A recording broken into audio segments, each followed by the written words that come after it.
مومنو،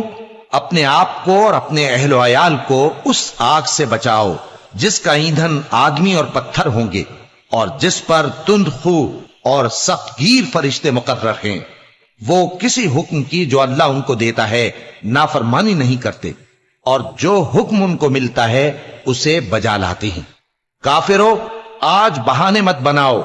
جو عمل تم کیا کرتے تھے انہی کا تم کو بدلہ دیا جائے گا۔ مومنو، اللہ کے آگے صاف دل سے توبہ کرو، امید ہے کہ وہ تمہارے گناہ تم سے دور کر دے گا اور تم کو جنتوں میں جن کے نیچے نہریں بہ رہی ہیں داخل کرے گا۔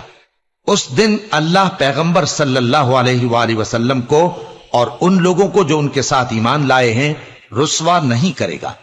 بلکہ ان کا نور ایمان ان کے آگے اور داہنی طرف روشنی کرتا ہوا چل رہا ہوگا، اور وہ اللہ سے التجا کریں گے کہ اے پروردگار، ہمارا نور ہمارے لیے پورا کر اور ہمیں معاف فرما،